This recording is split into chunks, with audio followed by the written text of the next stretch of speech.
السلام علیکم ورحمۃ اللہ وبرکاتہ۔ بسم اللہ الرحمن الرحیم۔ پیارے بچوں، کیسے ہیں آپ لوگ؟ امید ہے خیریت سے ہوں گے، اپنا اور اپنے باقی عزیزوں اقارب کا خیال رکھ رہے ہوں گے۔ ہمارا آج کا پیغام ہے وعدہ خلافی نہیں کرنی، وعدہ خلافی نہیں کرنی۔ پیارے بچوں، وعدہ کیا ہے کہ اگر ہم لوگ اپنی زبان سے کسی کو کوئی بات کہتے ہیں، کسی بات کا اقرار کرتے ہیں، تو ہمیں چاہیے کہ ہر حال میں اس بات کو، اس اقرار کو پورا کریں، ٹھیک ہے؟ ورنہ وعدہ خلافی ہوگی اور ہمیں وعدہ خلافی نہیں کرنی۔ کلاس چہارم، آج ہم پڑھنے والے ہیں مضمون اردو۔ سبق نمبر ہمارا ہے 9، صفحہ نمبر 47۔ سبق کا نام ہے پیارا پاکستان۔ سبق کا نام ہے پیارا پاکستان۔ پیارے بچوں، پیارا پاکستان کی پڑھائی، الفاظ معنی اور باقی تمام مشقی سوالات ہم لوگ پچھلی ویڈیوز میں کر چکے ہیں۔ آج ہم کریں گے مشق میں موجود سوالات کے جوابات۔ مدرج ذیل سوالات کے جوابات دیں۔ سوال 1 ہے ہمارے پاس، اللہ کی خاص نعمت کیا ہے؟ تو پیارے بچوں، ہم لوگوں نے پڑھا اپنے سبق میں کہ اللہ تعالیٰ کی خاص نعمت کیا ہے۔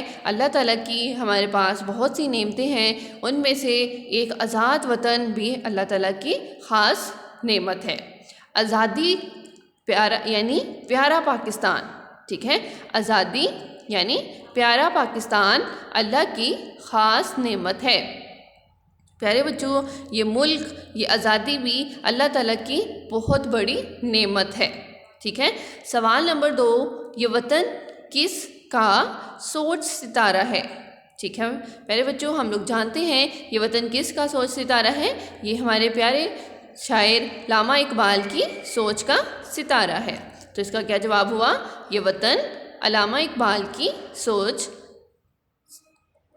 کا ستارہ ہے، ٹھیک ہے؟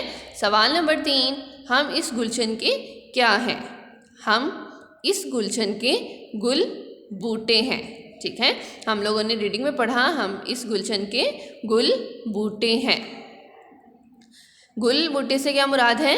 گلشن کہتے ہیں باغ کو، گل کہتے ہیں پھول کو، بوٹے پودے، یعنی کہ ہم لوگ اس گلشن کے پھول پودے ہیں، ٹھیک ہے؟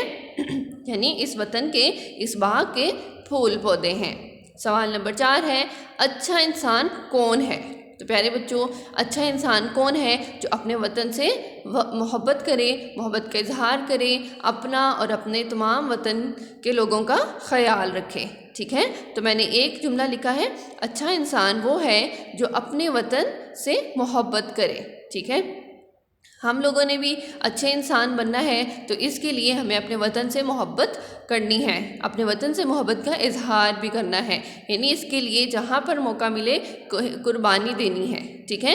اب ہم لوگ اس کے لیے قربانی کیسے دے سکتے ہیں؟ ہم لوگ اپنے وطن کا خیال رکھ کے، یعنی خاص طور پر ہم لوگوں کو جو ہے اپنے ماحول کو صاف ستھرا رکھنے کی بہت ضرورت ہے۔ تو پیارے بچوں، ہمیں چاہیے کہ ہم لوگ اپنے ارد گرد کے ماحول کو صاف ستھرا رکھیں، ٹھیک ہے؟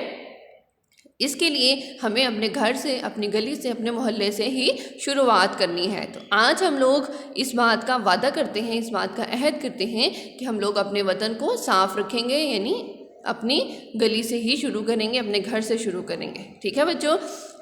آگے دیکھتے ہیں سوال 5، نظم کے شاعر کا نام بتائیں۔ نظم یہ جو ہے پیارا پاکستان، یہ کس نے لکھی ہے؟ نظم کے شاعر کون تھے؟ پڑھائی کرتے وقت میں نے آپ کو بتایا بھی تھا، نظم کے شاعر کا نام ہے راجہ نیر، ٹھیک ہے؟ نظم کے شاعر کا نام ہے راجہ نیر۔ اس نظم کو راجہ نیر نے لکھا ہے۔ انہوں نے ہمیں اپنی نظم کے ذریعے یہ پیغام دینا چاہا ہے کہ ہمیں اپنے وطن سے محبت کرنی چاہیے، ٹھیک ہے؟ تو پیارے بچوں، یہ تھا ہمارا آج کا چھوٹا سا سبق، جس میں ہم نے چھوٹے چھوٹے 5 سوالات کے جوابات کیے۔ ہم نے دیکھا کہ جو ہے پیارا پاکستان میں ہم لوگوں نے جو چند جو ہے خاص باتیں پڑھی تھی، ان کو ہم نے سوالات کے جوابات کے ذریعے آج ہم لوگوں نے دیکھا۔ تو بچوں، آپ سے میری ریکویسٹ ہے، درخواست ہے کہ آپ لوگوں نے ان سوالات کے جوابات کو اپنی کاپی پر خوبصورت لکھائی میں لکھنا ہے۔ اس کے علاوہ میری ماؤں سے درخواست ہے کہ بچوں کو پہلے اچھی طرح سے لیسن یاد کروایا کریں، اس کے بعد سنا کریں، اور پھر نوٹ بک پر خوبصورت لکھائی میں لکھوایا کریں۔ ورٹیکل جہاں جہاں الف آتا ہے اسے ورٹیکل لکھنے کی پوری کوشش کیا کریں، ٹھیک ہے؟ امید ہے کہ آپ لوگ میری بات کو غور سے سنیں گے اور اس پر عمل کریں گے، اور ان کوسچن آنسرز کو اچھی طرح تیار کریں گے اور نوٹ بک پر بھی خوبصورت لکھائی میں لکھیں گے۔ السلام علیکم ورحمۃ اللہ وبرکاتہ۔